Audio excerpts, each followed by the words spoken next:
Hello, I'm Pat Brown, And I'm Ryan Page. and we're here to talk to you about this year's 2017 WSOP Spring Fling League. Jeez, Say that 3 times fast. that is a Pat mouthful. Brown, peck to peck of pickles.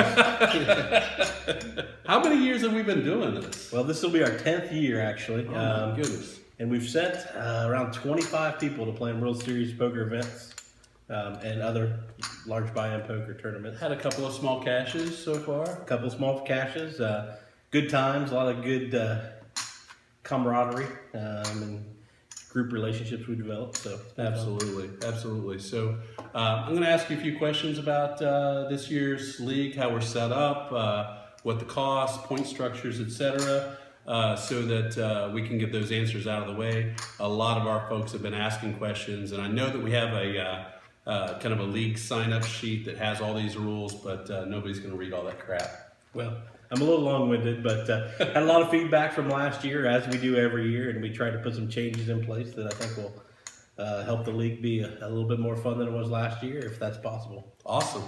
Well, let's get into it. What's the schedule look like this year for this thing? It's kind of an abbreviated series, so instead of the 7 or 8 week we did last year, we're just going to do a 3-week regular season, hence the spring fling. So first week will start March 13th. We're going to do back-to-back weeks for weeks 1 and 2. That'll be March 13th and March 20th. Take a week off.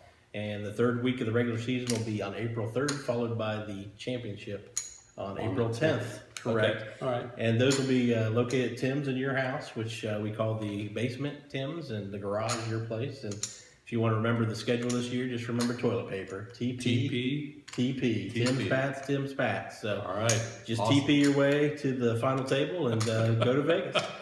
Simple enough. All right. Great. So what's it going to cost to play in this league this year? Cash money. Holy cow. How Yeah. much? Well, it's going to be $225, same as it was last year. All right. No big deal. So how are we going to pay that? Well, you got 2 choices. You can either bring it all to week 1, which will be at Tim's place on March 13th, or if you want to do 2 installments, you can do $125 week 1 and the other $100 week 2 at your place here at the garage. Okay, cool. And then are we going to have the $10 weekly deal again? We are going to keep that. I think that gives people something to play for each night. So especially week 3, if you're out of it or you don't think you can win the regular season, you still have money to play for. Okay. And we're going to basically distribute that.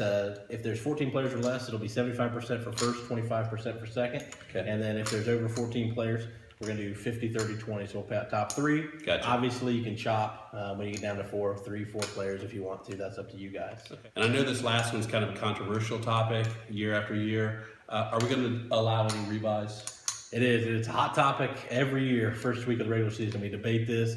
There's yeses, there's nos. It's gone both ways. But I think when people drive a long way, there needs to be something so they don't have to turn around and go back home after 20 minutes of play. Yeah, just in case my aces get cracked by 3s or something. Correct. Yeah. So has somebody done that to you? It seems like it happens more times than not. Okay. I thought it was usually you push all in with 3s, and next thing you know, someone calls you with aces. But anyways, yeah, we're going to do that. Rebuys are going to be written into the rules this year, and we'll talk about them later. But I think I've added some rules that will make them beneficial to both the people that don't like rebuys as well as the people that need to rebuys or I want agree. rebuys. I agree. Yeah. So I think that the way that you've done the point structure, it'll help alleviate a lot of those anxieties on rebuys. So, all right. So let's talk about point structure. I hear this year that you've totally revamped the point structure. Do you mind describing that a little bit? Yeah, we've got some feedback from years past that the formula we've used in the past is maybe a little top heavy. The formula we use this year is a little bit like some of the other local World Series poker tournaments have used, where you start with 1 point for first place, doesn't matter how many people there, X points for first place. So there's 2 tiers. Tier 1 points is just based on where you finish. So if you finish first, you're going to get 25 points. And that just, it follows just the schedule of points all the way down to last place. Gotcha. So that's your tier 1 points. It's just totally where you finish. You get those points no matter what. Tier 2 points, those are how many people you outlast. So for everybody you last longer, then you're going to pick up a point. Okay. So that's how tier 2 points work. Okay. Rebuys come into play a little bit there, because once you get knocked out originally, you lose tier 2 points. So if I were to go out, let's say 5th place, after 5 people, I would get those 5 tier 2 points, but I rebought I can't pick up any more tier 2 points from there. It's like I went out. But you did still get your 5 tier 2 points up to that point. I get the 5. It's like I went out there, so I don't get any more tier 2 points. So basically, that caps my tier 2 points for the night.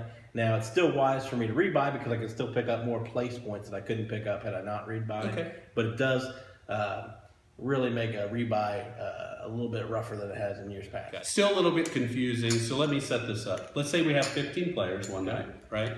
And describe to me what first place would have, and then fourth place in that same tournament as far as their total their total points at the end of the night. Okay. Well, let's say we're gonna say we had 16 players just to make it real easy on me as far as even numbers go. But if you had 16 players and first place gets 25 points for their first place finish, and then they didn't rebuy, so they get all their tier 2 points. Yeah. That's going to be, they knocked out 15 people, or they outlasted 15 people. So they got 25 for finishing first, plus 15. We're at 40 for that. So, and that's really pretty similar to what it was last year as far as first place goes. Yeah.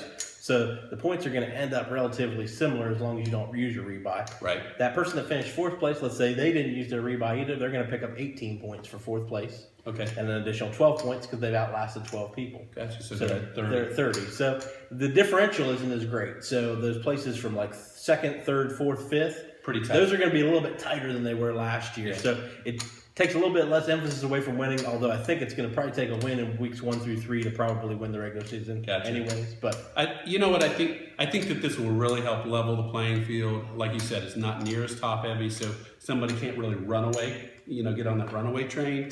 And then I also think it discourages the rebuy as far as, nobody's going to play loosey-goosey and then just rebuy because they lose those tier 2 points. Correct. But if I get knocked out early, right, with a good hand, I'm probably still going to rebuy so that I can get my at least tier 1 points because that's where their bigger points are anyway. Correct. And if we go back to that example, let's say that you're that fourth place finisher and you get knocked out in 12th. Well, you still pick up those 3 points for the people that were knocked out before you.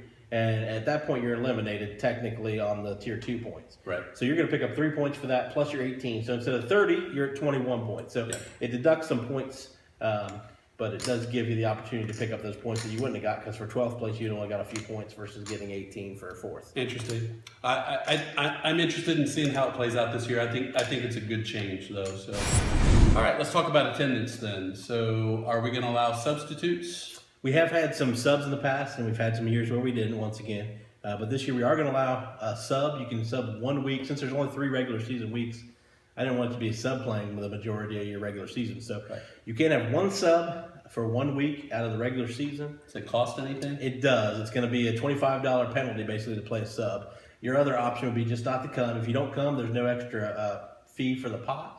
What happens is you just get 1 place less than the last place finisher that week. So basically it's like you came and you went out first. Gotcha. Is what happens if you don't have a sub. But you can't have a sub. They need to have their $25 for the pot that night, or you need to pay it to me or Pat ahead of time. And then they also need to make sure they know to bring the $10 for the weekly payout. Okay, all right. In years past, we have had players start, pay an initial fee.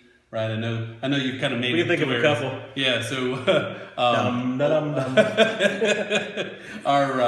I guess what happens under that situation, just so that it's out in the open. Well, if someone were to join the league, pay week 1, and then they say, I don't like this, I'm going to be out week 2. Well, they've just forfeited their week 1. If they've paid half, 125's out. If they've paid the full part, the full part's out. They're done. So they paid for the league. So I don't know why they wouldn't come back. Or at least come back for the championship tournament at that time, because you could just miss the last 2, come back with the minimum stack for the championship tournament. So once you've joined, unless it's due to some kind of unforeseen illness or some family emergency or something like that, and the league all agrees that it's okay to give you the money back, that money's in the pot. Right. All right, good. All right, so can this tournament series allow a late joiner? Someone can join late if they don't play the first week. They just require to play the full 225. Week 2 or week 3. We will require them to play 1 regular season week. That makes sense. And if they don't come, they do get points for the last place finish, like they showed up and they finished last. So just kind of like the previous rule we talked about with your not being able to sub and you can't make it and you just want to take a 0 for the week. You don't technically take a 0. It's just like you showed up and you busted. Lowest points. So you finish 1 place behind the last place finisher from that week. Got it. All right. Thank you. All right, let's talk about tournament structure. So what does the weekly tournament structure look like this year? This year's regular season is pretty similar to years past. We're going to use the 2017 Turbo No Limit tournament structure. So it shortens some of the levels a little bit or takes them out. We used to have I think a 1-2 with an ante after a 1-2. I think it takes away that level this year. It starts at a 25-50 versus a quarter, which is the level everybody loves. Yeah. All right. So how many starting chips do we get? 5,000, just like in years past. Like I said, we're following those guidelines. So I Okay. put a link up on my 15-page rule book. So if you guys have the time to read that, take a chance to do that. But if not, click on the link and you'll see the complete structure there, all the chip stacks and everything. How long are the blind levels? Well, blind levels are 20 minutes for the first first 6 levels, which will take us through the first 2 breaks. And then after that, they go down to 15 minutes just to speed up the regular season tournaments a little bit, because as less people are in the tournament, obviously, you get a little bit more play anyway. So that way we'll get people out of here at hopefully a reasonable time before midnight. I think that makes sense. What about breaks? We do have breaks. Level 1 break is after 3 levels. That's the first break. That'll be after 3 levels, and then we have a second break scheduled after 3 more levels, and that gets us down to that 15-minute structure. And then breaks are really at the player's request, every hour or hour and a half, really, if it's reasonable. Someone wants to take a break after 4 levels after that, then we'll do it. If nobody does, we'll just keep playing until somebody needs something. Gotcha. Before I lose sight of this, when is the final table? I know in years past we've talked 9 players or 10 players. Well, Have I've we actually decided already on this? I haven't put that in stone yet. That's something I think we'll talk about first night. I have it in yellow or highlighted on the rules if you check those out. But last year we decided to be at 10, which I like, especially if you end up with less than 2 full tables. That way you're not playing short-handed for a while. It kind of changes the dynamics of the game. Yep. So 10 is usually where we've gone down to, but That's where I hope, but- there have been years we've gone down at 9. So we'll probably take a discussion on that the first night and go with the majority. Cool. Late entries. What's our rule on that?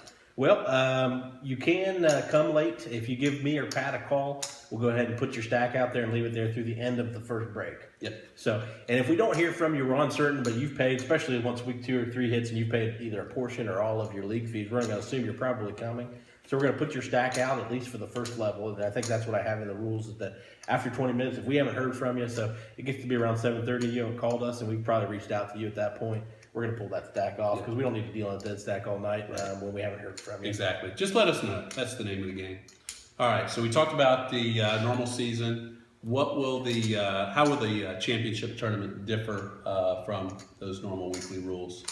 Well, there's going to be a little bit of difference to the championship tournament. Obviously, we want to give everybody a little bit more play because the World Series package is on the line, although it's really on the line every week. But that night one will be decided. So 20 minutes throughout instead of that 15 minutes after level 6. It'll go just stay at 20 minutes all the way throughout, which makes the night go a little bit longer. It does, yeah. Obviously, you're going to start a little bit later because we're going to do a horse race, kind of like we always do. So, and we have a great dinner. So promotion right there. You want to come for a steak or chicken, whatever you decide. That's worth at least half the price of admission. Oh my gosh, it's amazing. Steak dinner's awesome. Every year, I remember Coop coming late last year and thinking chicken was peanut butter pie, but he got you to cut up some steak for him. And, I remember that. That was pretty cool, huh? Yeah. So, anyways, but yeah, this food's great, and we'll start a little bit late because of food and the horse race, and we want to give everybody time to get here, obviously.